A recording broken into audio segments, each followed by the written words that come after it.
විදිහට මේ ප්‍රධාන ගොඩනැගිල්ලට දාලා තිනවා. මේකේ තියෙන ඊටාම බරපතලම කාරණාව තමයි NBRO එකෙන් මේක ගොඩනැගිල්ල ගිලා බහිනවා කියලා තියෙද්දිත් තමයි ආණ්ඩුවෙන් මේ වැඩේ කරන්නේ. මම කියන්නේ අපිට මේ පළාත් පාලන ප්‍රඥප්ති ව්‍යවස්ථාවේ නීති රීති මේ සියලු දේවල් එහෙම තියෙද්දි ළමයිකට ඉගෙන ගන්න තියෙන මූලික අයිතිවාසිකම කඩ කරන විදිහේ අදූරදර්ශී ක්‍රියාමාර්ගයක් ගන්න කාරණාව නගර සභාවේ උගත් පාලන අධිකාරිය ගත්ත තීරණය වැරදි. මේක අකුල ගන්න කරුණා කරලා නගර සභාවේ නාගරික මන්ත්‍රීවරු කියන කොටස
මම නුවරඑළිය පුස්තකාල පාඨක සමාජයේ ප්‍රධාන ලේකම්.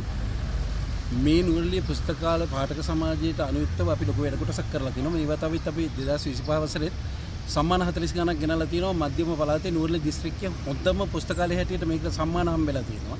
එතකොට මේ වෙලාවේ තැපැල් කන්තෝරුව නිර්දේ විදිහට මෙතනට ගෙනල්ලා මාස 6කට తాවකාලිකව කියලා කියන්නේ අපේ තිබුණ පුස්තකාල ගොඩනැගිල්ලේ තිබුණ පොත් ඊටාම තුට්ටු දෙකේ විදිහට මේ ප්‍රධාන ගොඩනැගිල්ලට දාලා තිනවා.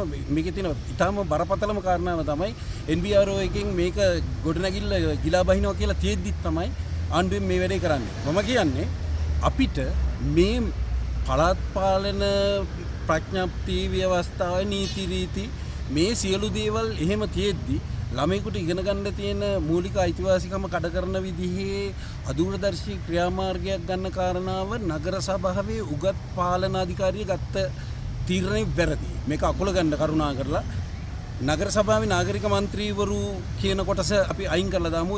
එයාලගේ උගත්කම් ගැන අපිට නැවත කතා කරන්න දෙයක් නැහැ නේ. එයාලා ඉගෙනගෙන නම් මේ වැඩේ කරන්නේ නැහැ නේ. හැබැයි මේ වැඩේ දිගින් දිගටම කරොත් අපිට අපි නීති මාර්ගයට යනවා. ගිහිල්ලිවල අපි අනිවාර්යයෙන්ම මේකට විරුද්ධව ස්ථාන නියෝගයක් හරි අරගෙන අපි මේක වෙනුවෙන් නුවරඑළිය මිනිස්සු ටික පෙළගස්සනවා. ඒක අනිවාර්යයෙන්ම කරනවා කියන එක තමයි මට කියන්න තියෙන්නේ. මේ නුවරඑළිය තැපැල් කාර්යාලය මේ දවස්වල ප්‍රශංසනය කරමින් තියෙනවා. එතකොට නුවරඑළිය තැපැල් කාර්යාලය ගේන්න යනවා නුවරඑළිය ළමා පුස්තකාලයට. ළමා පුස්තකාලේ ළමයින් මම ආසන්න වශයෙන් ළමයින් 1000ක්වත් පරිහරණය කරනවා.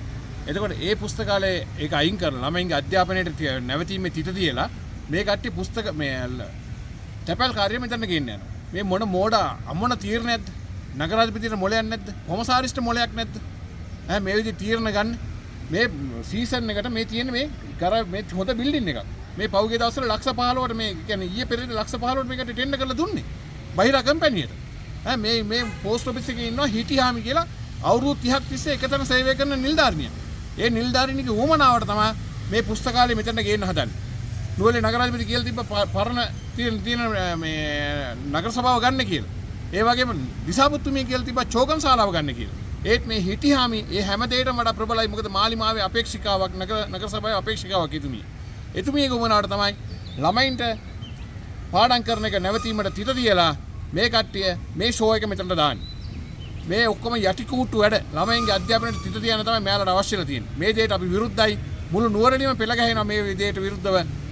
දෙමාපියෙක් වශයෙන් මම කියන්නේ ළමයින්ගේ අධ්‍යාපනයත් එක්ක සෙල්ලම් කරන්න ලෑස්ති වෙන්න එපා. මං හරි කනගාටු වෙනවා. අපේ ඉස්කෝලේ තමයි මధుර කියන අධ්‍යාපන නියෝජ්‍ය ඇමතුමා මරණ ඉන්දද කියලා අපි අහනවා මේ තීරණයක අරගෙන නිකන් බලාගෙන ඉන්නේ. ඒක නිසා ජනාධිපතිතුමා හෙට අනිත් නුවරඑළියට එනවා. මේ දිනේට ජනාධිපතිතුමාගේ සානුකම්පිත අවධානය යොමු කරලා මේ තීරණය අකුලා ගන්න කියලා මම ඉල්ලා සිටිනවා. මේ දකින්නේ අපේ ළමා පුස්තකාලය. ඒතකොට මේ ළමා පුස්තකාලෙට මම හිතන්නේ DCC එකෙන් තීරණයක් අරන් තියෙනවා අපේ තැපැල් කන්තෝරුව ප්‍රතිසංස්කරණය කරනකන් ඒ තැපැල් කන්තෝරුව తాවකාලිකව මේ පුස්තකාලෙට ගේන්න. එතකොට මේ නගරේ ඕන තරම් බිල්ඩින් ගන්න තියෙනවා. ඒ වුණාට මේ ළමයින්ගේ අධ්‍යාපනයට පහරක් ගසමින් මේ මධ්‍යම පළාතේ හොඳම පුස්තකාලයක් බවට පත් වෙලා තියෙද්දි මේකට ගේන්න හදනවා තැපැල් කන්තෝරුව. එතකොට තැපැල් කන්තෝරුව මේකට ගේන්න තීරණය කරලා තියෙන්නේ DCC චාමන් ඇවිල්ලා ගුරුවරයෙක්. එතකොට ගුරුවරයෙක් කොහොමද එහෙම තීරණයක් ගත්තේ මේ ළමා පුස්තකාලයක් වහලා ඒකට තැපැල් කන්තෝරුවක් ගේන්නේ?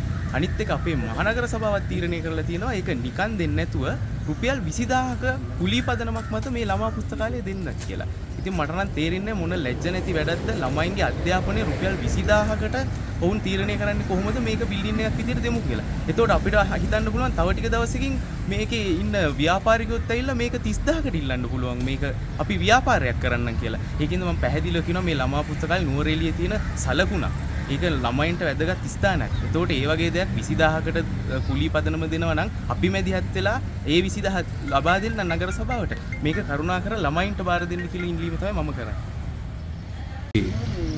මම නුවරඑළිය නගරේ පුරසී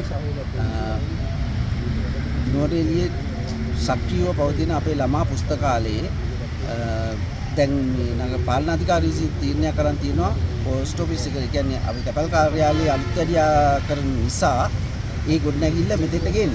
ඒ ගොඩනැගිලි කටයුතු මෙතෙන්ට ගේන්න. නමුත් නුවරඑළියේ නගර සභාව සතු පන්න නගර සභාවත් එතකොට මේ මගේ පිටිපස්සේ තියෙන මේ ගොඩනැගිල්ල. ඒකත් වාණිජ්‍ය කටයුතු සඳහා අවුරුද්දකට ඔය සීසන් එකට හරි මේ බදු දෙන්න තියෙන ගොඩනැගිල්ල. ඉතින් ඒ ගොඩනැගිල්ලත් එහෙමම තියෙද්දි ඇයි අපේ ළමයින්ට ඉගෙන ගන්න තියෙන ළමා පුස්තකාලයේ අර වැඩි මේ ඔය පුස්තක නගර සභාව විසින් තැපැල් කන්තෝරුව ඉරල්ලා මෙතෙන්ට මේ ස්ථාපිත කරන්න හදන්නේ ටික කාලයකට හරි. මේ ගොඩනැගිලි මේ ඇත්තටම මේ ප්‍රයෝජනෙට ගන්න පුළුවන්කම තියෙනවා. නිකන් ඇරලා තියෙන වහලා තියෙන ගොඩනැගිලි මේවා. නිකන් දි รา පත් වෙන. ඇයි අපේ ළමයින්ට සක්‍රියව පවතින මේ ගොඩනැගිල්ල එතනින් අයින් කරලා ළමයින්ගේ පොත් ටික වෙන තැනකට දාලා ළමයින් වෙන තැනකට යොමු කරන්න හදන්නේ මේ සක්‍රියව පවතින මේ ගොඩනැගිල්ලේ මේ කටයුතු කඩාකප්පල් කරලා. ඉතින් ඒකින්ද මම කැමති අනිවාර්යයෙන්ම මේක ඒ තියෙන ප්‍රතිදින ඒව තිබිච්ච දෙයක් පෝස්ට් ඔෆිස් එක කියන්නේ තැපැල් කාර්යාලයේ කාර්යය සඳහා අලුතරියා කාර්යය සඳහා මේ පරණ ඊට පස්සේ දින ගොඩනැගිල්ල ගන්න පුළුවන් ලේසියෙන්. මං හිතන්නේ ඒක ප්‍රායෝගිකයි මීට වැඩිය අපේ ළමයි වෙනුවෙන් අනාගතය වෙනුවෙන්